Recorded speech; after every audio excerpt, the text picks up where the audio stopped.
जहाँ जहाँ भगवान की लीलाएं हुई हैं, कृष्ण भगवान की जहाँ पे लीलाएं होती हैं वहाँ पे आप सोचते हो कि जाएं, यहाँ ये किया था, यहाँ वो किया था, तो देख कर तो आते हो ना।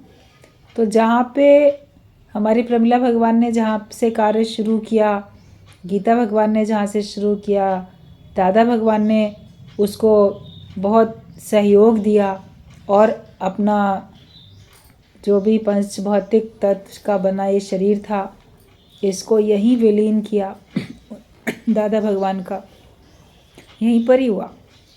तो इसलिए ये स्थान बहुत महत्वपूर्ण है। सत्संग में आने वाले प्रत्येक भक्त के लिए ये किसी तीर्थ से कम नहीं है। यूँ तो आप लोग जहाँ जहाँ रहते हो और जहाँ जहाँ सत्संग हो रहे हैं वो सभी तीर्थ हैं। हर एक को वही ज्योत मिली है। ज्वाला देवी से लोग देवी से ज्योत लेके आते हैं, फिर जहाँ भी रखते हैं वो भी स्थान पवित्र होता है और ज्योत तो जहाँ रहती है वो रोशन करती है। तो इसलिए हर एक का घर, हर एक का जीवन, हर एक का रहने का स्थान, जिस शहर में जिस जगह भी आप रहते हो वो सब महत्वपूर्ण है। मगर ओवरऑल तो बढ़ के महत्वपूर्ण तो हम लोग के लिए लखनऊ है, बॉम्बे है, जहाँ पे आज दिन तक कार्य चल रहा है। बाकी सभी महत्वपूर्ण है, लेकिन हम लोगों के लिए हमें कोशिश करनी चाहिए, जो दूसरे शहरों में रहते हैं लोग, तो कम से कम साल में एक बार तो, 6 महीने में एक बार तो कभी आएँ, 2 दिन रुकें, बैठें, लाभ लें और जाएं।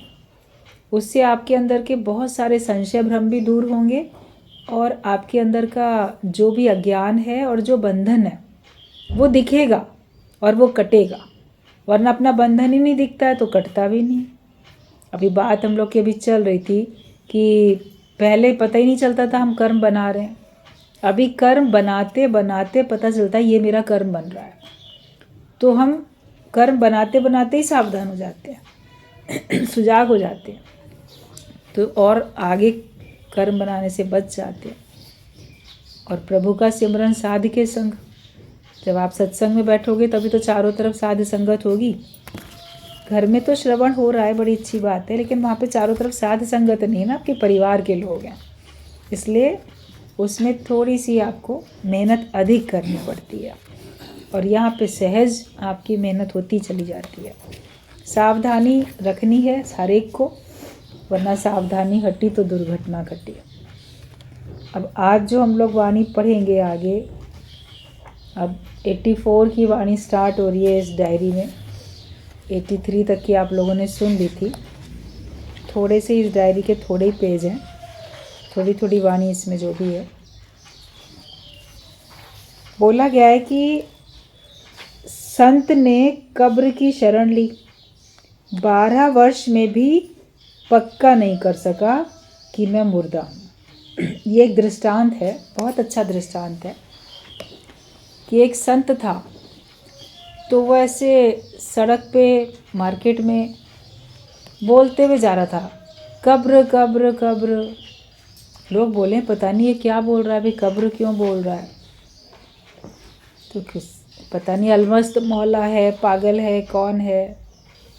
एक सुना एक ने, सेठ ने, और वो सेठ बड़ा विवेकवान था, ज्ञानवान था, तो उसने उसका आशय समझा। तो जब वो सामने पहुंचा, वो कह रहा था कब्र कब्र कब्र, तो सेठ ने कहा कब्र तो बहुत मिल जाएगी, लेकिन मुर्दा कहाँ है। मुर्दा कोई होगा तब तो उसको कब्र मिलेगी, जीवित को कब्र थोड़ी मिलती है। तुम अगर कब्र चाहते हो तो कहा कब्र तो कह रहे हो, लेकिन मुर्दा किधर है। तो वो संत तो बड़ा खुश हो गया, उसने अपने स्वयं की ओर इशारा करके कहा कि ये मुर्दा है, मतलब अपने आप को कहा कि मैं मुर्दा हूँ, मुझे तो कब्र चाहिए। तो उसने कहा कि ठीक है, अगर ये मुर्दा है तो इस मुर्दे के लिए बहुत अच्छी कब्र तैयार है, आओ मेरे साथ। सेठ अपने घर में ले आया उसको, और घर में लाके उसका बड़ा सा महल जैसा घर था सेठ का, और वहीं आगे पीछे चारों तरफ लॉन और जगह सब बनी हुई थी, पीछे भी सारी क्यारियाँ सब बना था, और वहीं पीछे की साइड में गेस्ट रूम बना हुआ था। तो वो वहाँ ले गया सेठ उसको, शांत एकांत पीछे की तरफ था, कमरा पूरा एक, सब उसमें सारी सुविधाएं भी थी। तो कहा ये है कब्र तुम्हारी। बोला बहुत अच्छी बात है। तो वहीं पे रह गया। अब वो संत बिल्कुल जैसे मुर्दा होके रहा, अपनी ध्यान में अपनी साधना में रहे, बोले कुछ नहीं। और समय पे जो उसके सेठ के नौकर चाकर थे वो, कभी सेठ स्वयं समय पे उसको भोजन वहाँ पे रख के जाते थे, खिड़की से भोजन वहाँ पे रख के जाते थे। उसकी आवश्यकता, जो भी उसके शरीर की आवश्यकता थी, वो भोजन, पानी और बिस्तर, जो भी कुछ उसको ज़रूरत थी सब वहाँ पे था।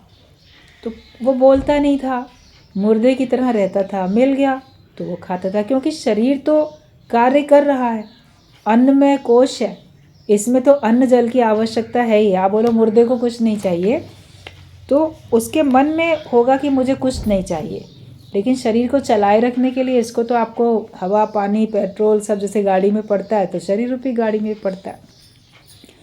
तो वो चुपचाप वहाँ रहता था, किसी को पता ही नहीं रहता, किसी से ना एक शब्द बोलना, ना बात करनी, अपने ध्यान में अपनी समाधि में रहना। वहाँ रहते रहते उस संत को 12 साल बीत गए और बड़े आराम से वो शांतिपूर्वक अपनी साधना में लीन रहता था। अब क्या हुआ कि 12 साल के बाद एक बार रात में उस सेठ के घर में कोई चोर आ गए। चोर आए और चोरों ने कुछ ऐसा किया कि किसी को भी भनक नहीं लगने पाई, और उन्होंने अंदर आके, कई बार होता है चोर ऐसे आते हैं, क्लोरोफॉर्म सुंघा देते हैं, कुछ कर देते हैं कि लोग सोए के सोए रह जाते हैं। अब ये तो उनको नहीं पता था कि पीछे वाले कमरे में भी कोई रहता है, क्योंकि किसी को पता ही नहीं था कि वहाँ कोई है भी।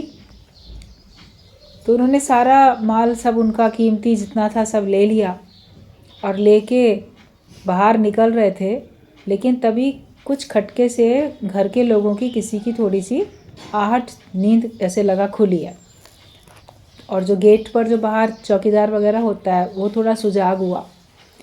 तो चोरों ने क्या किया, जल्दी से पीछे की तरफ में पेड़ लगे हुए थे, किसी एक पेड़ के नीचे उन्होंने गहरा गड्ढा किया और सब वो जो भी उन्होंने कीमती सोना चांदी सब जो भी इकट्ठा किया था वो सब वहाँ पे धरती में दबा दिया और भाग गए कि हम जो है बाद में ले लेंगे, आके कल फिर आएंगे, घर के अंदर जाना नहीं पड़ेगा, बाहर पीछे से ही कूद के और चुपचाप लेके चले जाएंगे।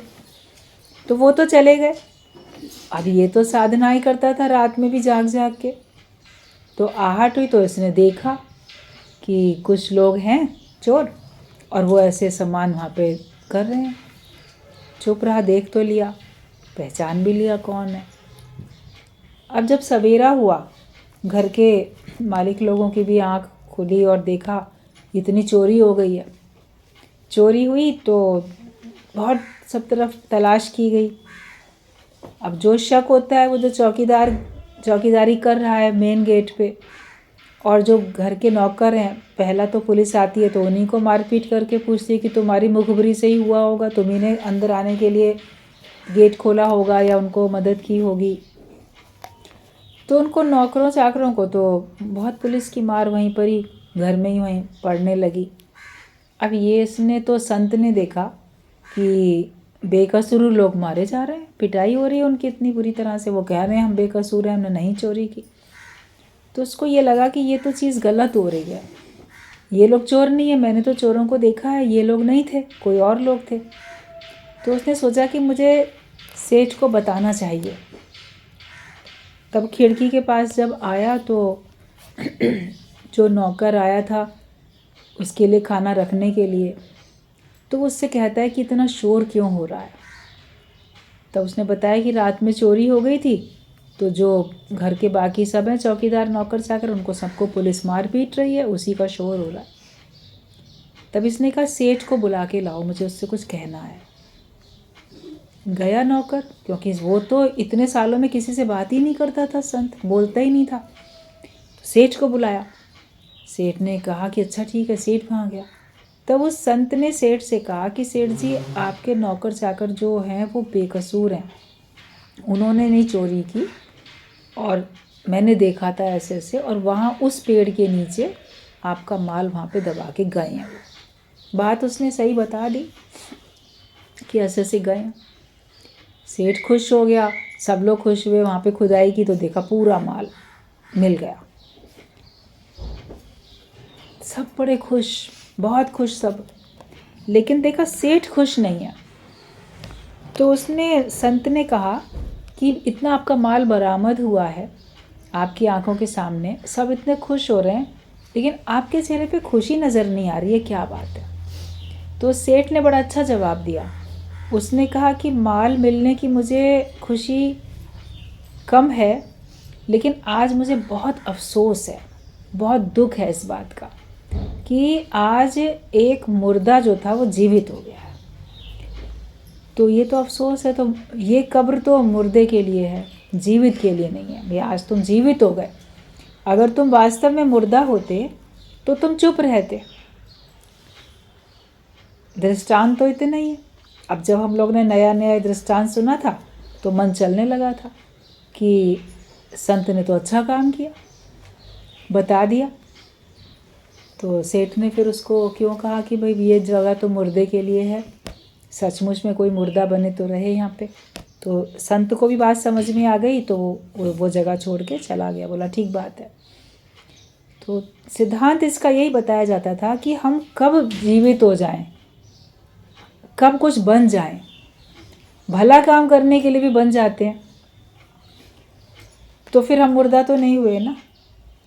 अगर बिल्कुल मुर्दा बनना है तो टोटल अनकंसर्न होके रहना है। फिर भगवान के खेल को देखो, उसमें अपनी मन बुद्धि नहीं चला के अपना योगदान क्यों संत करे? सांसारिक लोग करेंगे, संत क्यों करेगा? वो तो बिल्कुल तटस्थ होके बैठा है कि देखें अब भगवान क्या करते हैं। इन बेकसूरों को मार पड़ती है, या फिर सचमुच में असली चोरों को पकड़ में आते हैं, माल इनका मिलता है नहीं मिलता है, वो भगवान ने क्या सोच रखा है।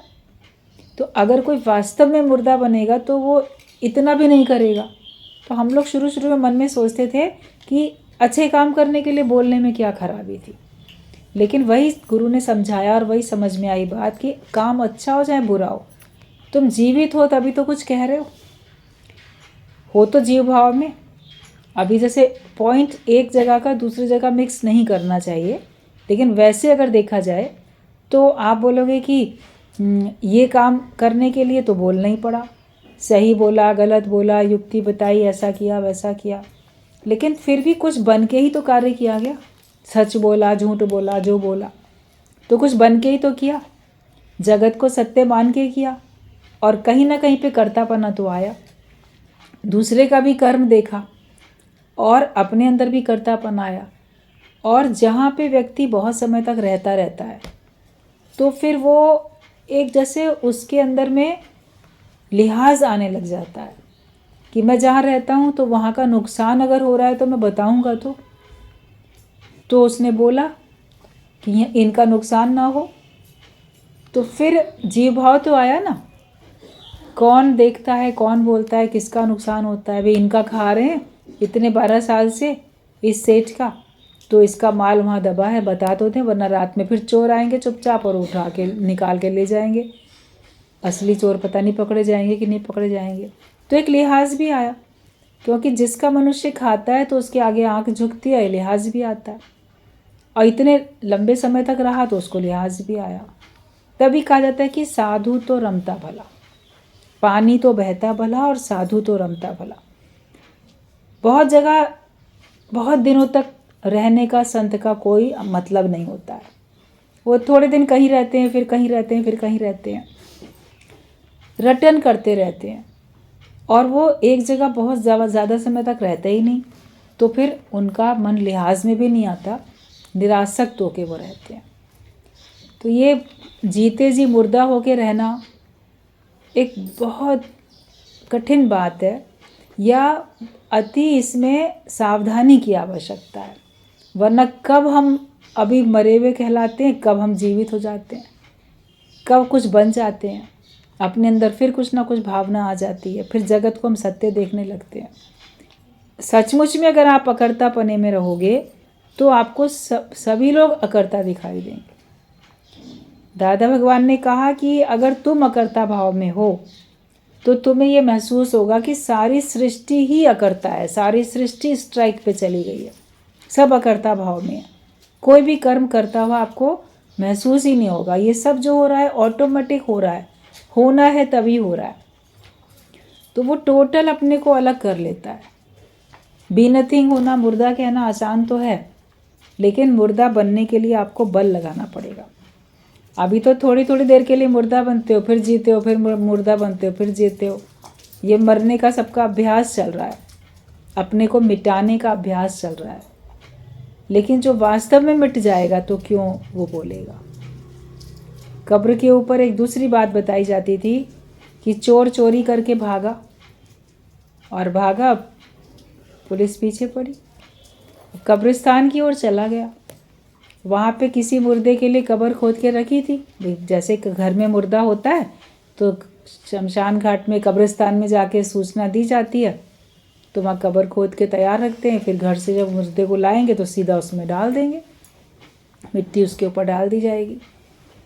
तो ऐसे खुदी हुई कब्र पड़ी थी वहाँ पे, तो चोर उसी में घुस गया और जल्दी जल्दी अपने ऊपर उसने मिट्टी डाल ली, हाथों से पूरी मिट्टी ऐसे गड्ढे में डाल ली और खुद भी उसके अंदर ही छुप गया। पुलिस पीछे से आई तो देखा कि पैरों के निशान कब्र पे आके यहाँ पे ख़त्म हो रहे हैं। ताज़ी खुदी हुई मिट्टी में तो निशान भी पड़ जाते हैं। बोले हो ना हो तो चोर इसी में छुपा है। जाके आवाज़ दी, अगर कब्र में हो तो बाहर निकल आओ। अब चुप रहा, बोल ही नहीं रहा था। बोला कि अभी फिर हम कुछ देखेंगे। तो उनके पास थे भाले, बड़े बड़े भाले थे। राजा के सिपाही थे और चोर के पीछे लगे थे, भाले उनके हाथ में थे। तो उन्होंने उस भाले से कब्र में भाला डाल के देखा, तो जैसे अंदर धंसाया उसको, भाले को बाहर निकाला तो वो चोर के किसी शरीर के अंग में कहीं लग गया था, कट गया भाले की नोक से। बाहर निकाला भाले को तो उसमें ताज़ा खून दिखाई दिया। तो बोले इसमें तो जीवित ही व्यक्ति है, मुर्दा होता है तो उसका तो खून जम जाता है। फिर सैनिकों ने मिट्टी हटाई, उसको निकाला वहाँ से। बोला कि जब तुमको आवाज़ दे रहे थे अगर हो इसके अंदर तो बाहर निकल आओ, तुम बाहर क्यों नहीं निकले? तो तुमको भाले की चोट नहीं सहनी पड़ती? खोजते तो हम वैसे भी, क्योंकि तुम्हारे पैरों के निशान यहीं तक गए हैं, तो तुम बोले क्यों नहीं? तब चोर ने बड़ा अच्छा जवाब दिया, बोलता कैसे जब शरण ही मैंने कब्र की ली थी। जो कब्र में चले जाते हैं वो बोलते थोड़ी हैं, उसमें तो मुर्दे जाते हैं। अब भले ये भाले से मैं मर भी जाता, लेकिन चूंकि मैंने कब्र की शरण ले रखी थी इसलिए मुझे बोलना नहीं था।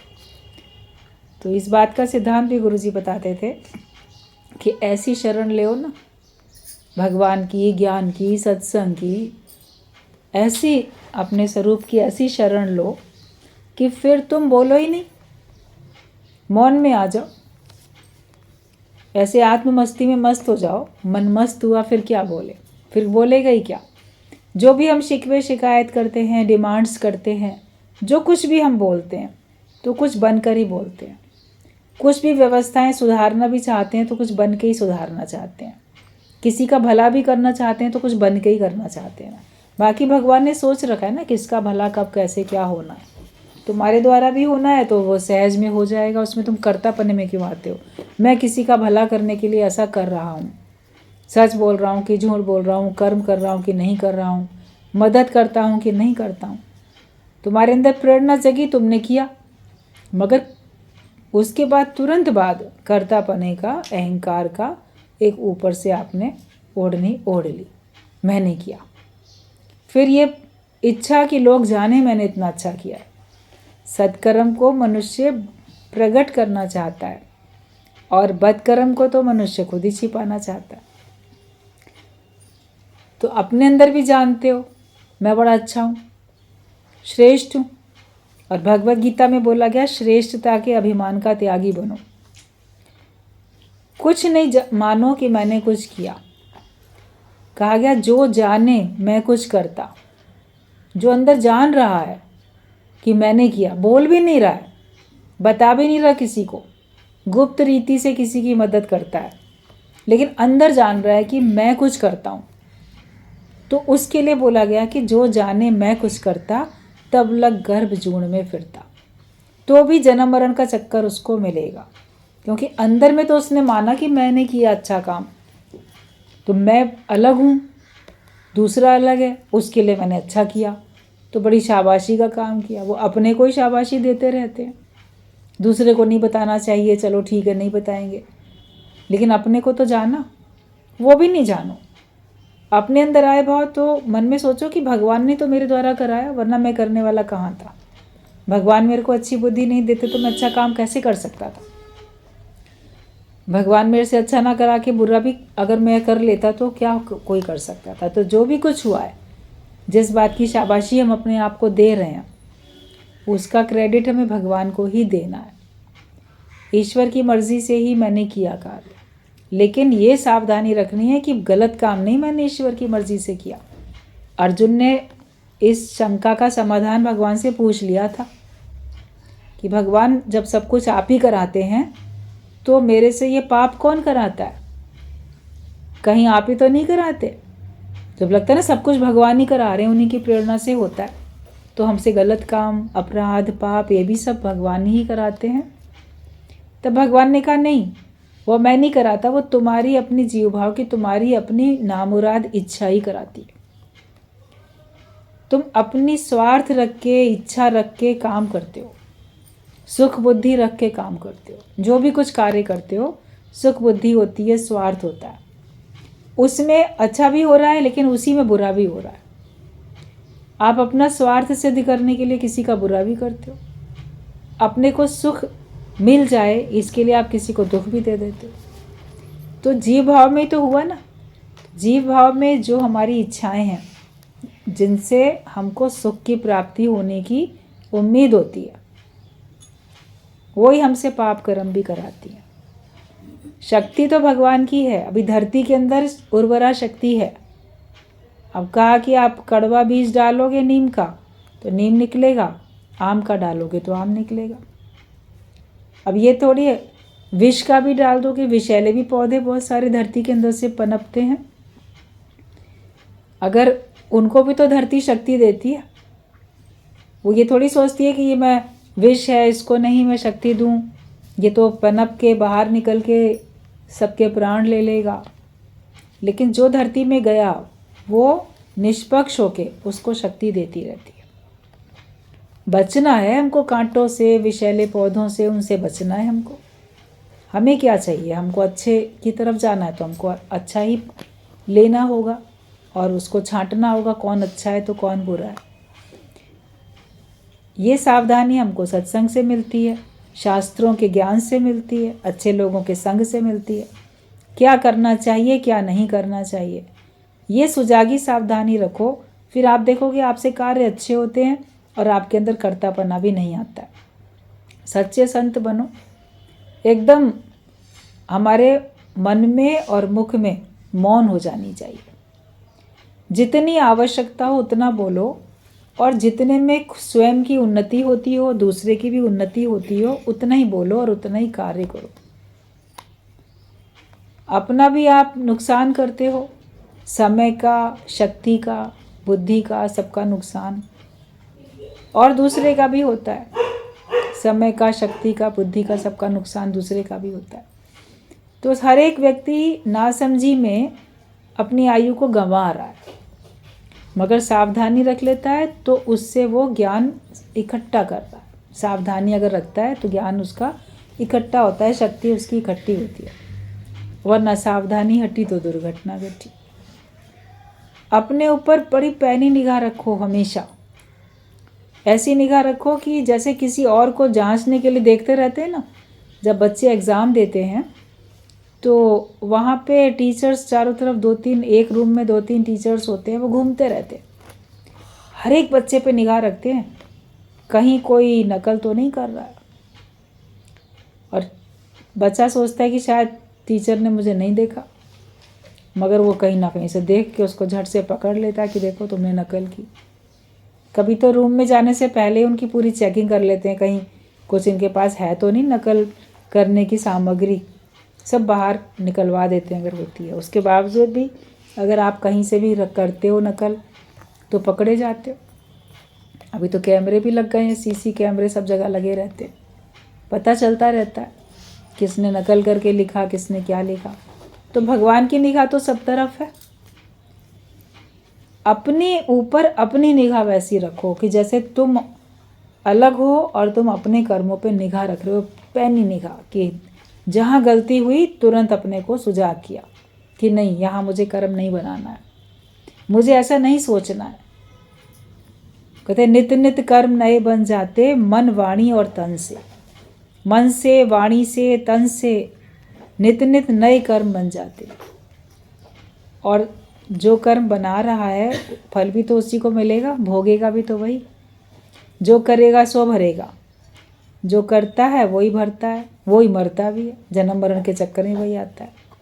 जो कुछ करता नहीं है तो वो क्यों फल भोगेगा, उसको भरना भी नहीं पड़ता और वो जन्म मरण के चक्कर में भी नहीं आता है। तो हम कहीं भी एक जगह बहुत जगह इकट्ठे बैठेंगे तो भी हमारा नुकसान है। तो साधु तो रमता भला, पानी तो बहता भला। पूरा टाइम अपने घर में लगातार रहते हो, इसीलिए और ज़्यादा आसक्त हो जाते हो। इसीलिए राम कृष्ण परमहंस ने बोला कि अपने अपने घर गृहस्थ में रहने वाले जो भी हैं उनको कम से कम साल में एक बार, 1 महीने के लिए अपने घर से छूट के गुरु के साथ रहना चाहिए, आश्रम में उसके रहना चाहिए। 1 महीना लगातार, 11 महीने अपने घर में रहो लेकिन 1 महीना छूट के आके रहो, तब तुम्हारा ज्ञान पक्का होगा। वरना तुम्हारा ज्ञान तुम्हें लगेगा कि हो रहा है पक्का, मगर फिर कारण आएंगे तो आप गिरोगे। निर्बंधन होने के लिए हमको बाहर से भी छूटना ज़रूरी है, बाहर से भीतर से, दोनों तरफ से हमको अपनी मुक्ति चाहिए। आप बोलो मैं अंदर से तो छूटा हुआ हूँ लेकिन बाहर से तो बंधनों में जकड़ा हूँ, तो भी वो बंधन ही कहलाएगा। और कोई बाहर से तो छूटा हुआ दिख रहा है, कोई उसके ऊपर जोर नहीं है, कोई उसको कुछ कह नहीं सकता, जब जहाँ चाहे वो आए जाए, ऐसा उसने अपना जीवन बना के रखा है। घर वाले भी उसको कोई कुछ नहीं बोल सकते, इतना दबंग है कोई, मान लो सोसाइटी भी उसको कुछ नहीं कहती।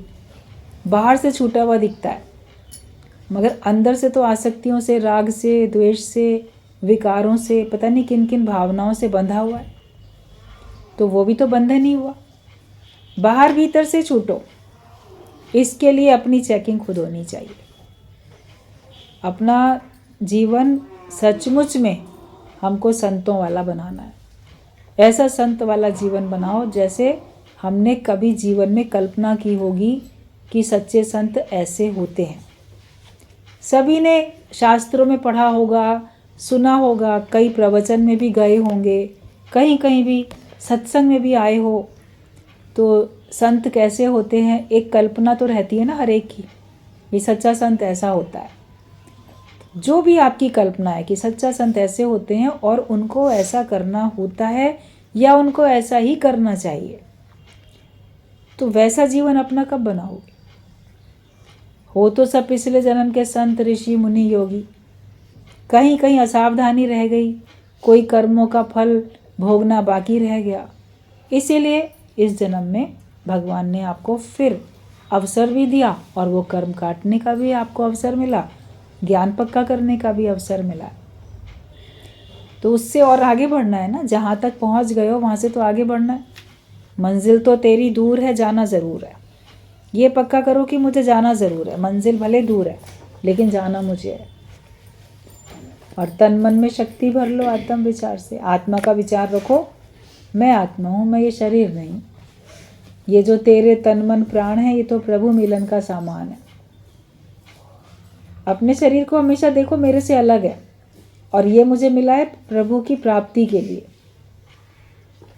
इन सारी इंद्रियों के, मन के, बुद्धि के, शरीर के, सबके माध्यम से मैं अपना योग लगा के मोक्ष प्राप्त करके अपने को मुक्त करूं, इसीलिए मिला है।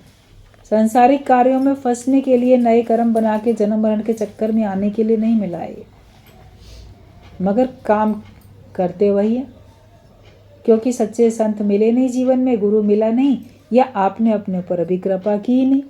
तो अपने ऊपर कृपा करो, हमेशा ये सोचो कि हमको ये देह नहीं, अपने को आत्मा ही जान के रहना है। अपने देह अध्यास को क्रॉस पर चढ़ाते जाओ तो तुम क्राइस्ट कहलाओगे। तभी क्राइस्ट कहलाओगे जब अपने देह अध्यास को क्रॉस पे चढ़ा दोगे। सूली पे चढ़ा दिया तो उसका नाम क्राइस्ट पड़ गया। वैसे ईसा मसीह था, यीशु बोलते थे उसको, ईसा मसीह, मगर फिर उसको क्राइस्ट कहा जाने लगा कि उसने क्रॉस पे अपने को चढ़ा दिया। शरीर ऐसा क्रॉस पे चढ़ गया। तो ऐसे अपने देह अध्यास को ख़त्म कर दो, तब तुम भी क्राइस्ट उतने अवतार, उतने महान बन सकते हो। लेकिन अपने को देह रख के आप वो संत नहीं बन सकते। अपने को देह रख के आप महान नहीं बन सकते। अपने को देह मानते हुए आप अवतार की श्रेणी में नहीं आ सकते। अपने को भी तारो, दूसरे को भी तारो ज्ञान से, और अपना जीवन वास्तव में जैसा होना चाहिए वैसे ही बनाने के लिए सबको मेहनत करनी है। सब ग्रंथ रहस्य से भरे हैं। उनके रहस्य भरे शब्दों के अर्थ तो कोई कोई विरला ही जानता है। सच्चा ब्रह्मज्ञानी गुरु हर रहस्य का पर्दा उठाकर हमें सच्चाई को दिखाता रहता है। जो भी ग्रंथ हैं उनके वचन बड़े रहस्य से भरे हुए हैं। आप ऐसे ही पढ़ोगे तो आपको पूरी तरह से समझ में नहीं आएंगे, गहराई में नहीं जा सकते। जितनी बार पढ़ोगे, बार बार पढ़ोगे, कुछ और अर्थ निकलेगा। लेकिन जितना आपने समझा होगा उसी हिसाब से तो अर्थ निकलेगा। जब हमको समझाने वाला कोई संत मिलता है, गुरु मिलते हैं, तो वो हमको उसका वास्तविक अर्थ बताते हैं और फिर हमको उसमें आनंद आता है। तो रहस्य से पर्दा तो गुरु ही हटाता है ना। पहेली है, पहेली आपसे नहीं सुलझती है, गुरु आपको सुलझा के देता है। ये संसार को भी, हर एक माया को एक पहेली की तरह मान के चलो। उसकी वास्तविकता को नहीं समझ पाते थे, अब समझ में आता है। इसमें कुछ साँचो नहीं नानक बिन भगवान, कुछ सच्चा है ही नहीं भगवान के अलावा। तत्व से देखो तो भगवान ही भगवान है, बाकी नाम रूप तो नाश है, ब्रह्म का प्रकाश है। नाम रूप सब कल्पना है हमारी। बादल दिखते हैं, बादलों में हम कल्पना करके कोई इमेज बना लेते हैं। ये घर दिखता है, ये हाथी दिखता है, ये फूल दिख रहा है, ये दिख रहा है, वो दिख रहा है। बादल धीरे धीरे ऐसे हवा से अपना रूप बदलते रहते हैं और उसमें आपको आकृतियाँ अलग अलग दिखती रहती हैं। कोई उसमें कोई कल्पना करता है, किसमें कोई कल्पना करता है। अभी पिछले दिनों जब सुरंग में सब लोग फंसे हुए थे, कर्मचारी सारे वहाँ के, और उसका काम चल रहा था, तो वहाँ पे उसके बाहर फिर मंदिर बनाया गया। उधर पहाड़ के जो संत, जो अवतार माने गए हैं, बाबा बौखनाग का, तो कि नहीं इनका मंदिर रास्ते में था तो हटा दिया था, इसीलिए आपदा आई है। तो आस्था का विषय भी बनता है, हमारे विश्वास का बनता है, बाकी तो भगवान का हुक्म होता है। फिर वहाँ पे कोई पत्थर, मंदिर के पास में पीछे पहाड़ी में पत्थर कोई इस प्रकार से कुछ हटे तो वहाँ पे एक आकृति सी बन गई। अब जब आकृति सी बन गई तो लोगों ने उसमें कल्पना की है कि शंकर भगवान की आकृति है। ऐसी कल्पना की तो उनको शंकर भगवान की आकृति दिखने लगी ना। लेकिन अगर आप शंकर भगवान की आकृति ना सोच के कुछ और सोचते तो आपको कुछ और देखने लगता कि इस प्रकार की आकृति बन गई, देखो शंकर भगवान की बन गई है और अब भगवान मदद करेंगे। विश्वासी का बेड़ा पार होता है, और उसके बावजूद भी जब भगवान का हुक्म होता है तभी सब होता है। तो सबने देखा जब भगवान का हुक्म होता वो लोग सुरक्षित निकले। उनको सुरक्षित भगवान को निकालना था तो निकाला, नहीं निकालना होता तो नहीं भी निकालते। ते प्रभु भावे तो बिन सांस राखे। तो वो जो आकृति दिखी तो हमारी कल्पना में तो दिखी ना, महसूस तो सब लोग हाँ शंकर भगवान जैसे ही लग रहे हैं, शंकर भगवान जैसे ही लग रहे हैं, जैसे खड़े हों शंकर भगवान ऐसे त्रिशूल लिए, कुछ इस प्रकार की आकृति थी। तो वो आकृति वास्तव में तो हमारी कल्पना ही तो है। बाकी तो पहाड़ है, उसका कुछ हिस्सा ऐसे धंस के, ऐसे कुछ टूट के, कुछ इस प्रकार से शेप दिखने लगा। तो तत्व तो एक भगवान ही है, बाकी किसको क्या करके हम देखते हैं ये हमारी अपनी कल्पना होती है। आप क्या भगवान करके देखते हो, माया करके देखते हो, अच्छा करके देखते हो, बुरा करके देखते हो, जो भी देखते हो आप वैसे ही देखो। तो सच्चा ब्रह्म ज्ञानी गुरु हर रहस्य का पर्दा उठाकर हमको सत्य को दिखा देता है कि इसमें वास्तव में क्या है। जिस चीज़ को भी देखो, जड़ हो या चेतन हो, बोलो ये भगवान ही है, भगवान इस रूप में बना है। एक ही हमको दृष्टि डालनी है कि एक भाव रखना है कि सब है ही भगवान। तू तू करता तू रहा, मुझ में रही न मोह। आपा पर का मिट गया, तो जित देखा उत तू। बस भगवान तुम ही हो, तुम ही हो, तुम ही भगवान हो, बस भगवान ही है, भगवान ही है। यही तो एक रट लगानी है। अपनी मैं ख़त्म होती जाएगी, वरना हर जगह हम अपनी मैं लगाते हैं। मैं ऐसा, मैं वैसा, मैंने ये किया, मैंने वो किया, मुझे ये करना चाहिए था, मुझे ये मिलना चाहिए था। तो हम अपनी मैं को गुम करना चाहते हैं, तो हमें भगवान को प्रकट करना पड़ेगा। अपनी भाषा में भी, अपने भाव में भी हमें भगवान को प्रकट करना पड़ेगा। बस भगवान तुम ही हो, तुम ही हो, तुम ही हो के तू तू करता तू रहा। तू करोगे भगवान तुम ही हो, तुम ही हो, तो भगवान ही रह जाएगा और हमारे अंदर हमारी मैं नहीं रहेगी। कोई कुछ भी आपसे कहे, आपको किसी भी अच्छे कार्य के लिए क्रेडिट दे, तो बोलो नहीं, भगवान नहीं कराया, सब भगवान की मर्जी थी। कोई आपसे कहे ये आपकी चीज़ बहुत अच्छी है, सब भगवान का ही है। जैसे हमेशा भगवान को ही आगे रखोगे, आदत डालो। जब ये आदत पड़ जाएगी तो फिर आप मैं करने की आदत भूल जाओगे। वरना मैं करने की आदत पड़ी रहती है मनुष्य को, हर बात में मैं करता है, ये अंदर अंदर जानता रहता है मैं तो कर रहा हूँ। ऊपर से भले दिखावे के लिए बोल देगा, अरे नहीं नहीं सब भगवान का ही है, भगवान ही कर रहे हैं। अंदर अंदर गदगद हो रहा है, लड्डू फूट रहे हैं कि कितनी मेरी कीर्ति हो रही, कितनी प्रशंसा हो रही। तो अंदर तो मान रहे हो ना मैं हूँ, वो भी सही नहीं है। बाहर भीतर सब एक ही परमात्मा हो जाए। मन साचा मुख साचा, मन में भी सच्चाई हो, मन में भी भगवान हो, और मुख पे भी सच्चाई हो, मुख में भी शब्द जो निकले बस भगवान के लिए ही निकले। ये हमें अपने से मेहनत करनी है, तब हमारा अपना आप मिटता है और बस भगवान रह जाते हैं। आँख मिलती है तुम्हें अपने को देखने के लिए, पर तुम दूसरों को जांचने परखने लगते हो, दूसरे को देखने लगते हो, गुरु को देखने लगते हो। गुरु तुम्हें आँख देता है तो तुम उस आँख से अपने ऐब नहीं देखते, पलट के उसी को देखते हैं। देखें इसमें कौन सी कमी है, इसमें कोई लोभ लालच है, इसमें कोई काम क्रोध है, इसमें कोई मोह है, इसमें भी तो अहंकार है। तो हम परखते रहते हैं दूसरे को, गुरु को भी परखते रहते हैं, संसार को भी परखते रहते हैं, लेकिन परखना में अपने को है, सुधारना अपने को है। जो हमें चीज़ मिली है वो अपने अज्ञान को निवृत्त करने के लिए ज्ञान मिला है। तुम बीमार हो, तुम्हें दवाई मिली है, तो तुम अपनी दवाई खा के अपने को तो रोग को दूर करो ना, अपने अंदर के अज्ञानता के रोग को दूर करो, तभी तुमको ज्ञान की औषधि मिली है। तुम अपना रोग दूर करते नहीं, खुद बीमारी बढ़ती जा रही है। और दूसरे कितने बीमार हैं, उनको कितने दवाई की ज़रूरत है। दवाई बांटेंगे भी, ज्ञान बांटेंगे भी, और नहीं बांटेंगे तो केवल इतना ही डेटा इकट्ठा करेंगे कितने कितने लोग अज्ञानी हैं दुनिया में, किसके अंदर कौन कौन सी कमियां हैं, सब लिस्ट बता देंगे संसार वाले। अरे फलाना संत उसमें तो ये कमी है, फलाना उसमें ये, उसमें ये, हर एक की गलतियां निकाल निकाल के बताने में बहुत परफेक्ट है। चाहे वो संत हों, चाहे वो नेता हों, अभिनेता हों, आपके अड़ोस पड़ोस के लोग हों, आपके संबंधी हों, आपके घर वाले, आपको हर एक की गलतियां निकालनी आती हैं और वो आपको पता है। मतलब सबकी बीमारियों का आपको पता है, अज्ञानता की बीमारी का, उसको आप दूर कर भी नहीं सकते, करना चाहते नहीं, या करना चाहोगे तो वो अगर वो औषधि खाएगा तभी वो अपने पे कृपा करेगा। लेकिन आप अपनी तरफ नहीं देखते कि मेरे अंदर अभी कौन सा देहाध्यास बाकी है, मेरे अंदर कौन सा जीव भाव बाकी है, कौन सा अज्ञान हमारे अंदर बाकी है जिसको हम दूर करें। तो हमें आँख मिलती है, विवेक हमको मिलता है, ज्ञान का दिव्य दृष्टि हमको मिलती है। इस दिव्य दृष्टि से तुम्हें अपने सच्चे स्वरूप को देखना है। अर्जुन को दिव्य दृष्टि दी, तब वो सच्चा अपना स्वरूप देख पाया, वरना तो इन चमड़े की आंखों से हम अपना भी देह को और दूसरे को भी देह मान के देखते हैं। अपने देह को ही तो देखते हैं और दूसरे की भी देह को देखते हैं। लेकिन ज्ञान में आके आपको दिव्य दृष्टि मिलती है, वो लो। विवेक की आँख खोल के देखो तो मेरे अतिरिक्त कोई नहीं, सब मेरा अपना आप।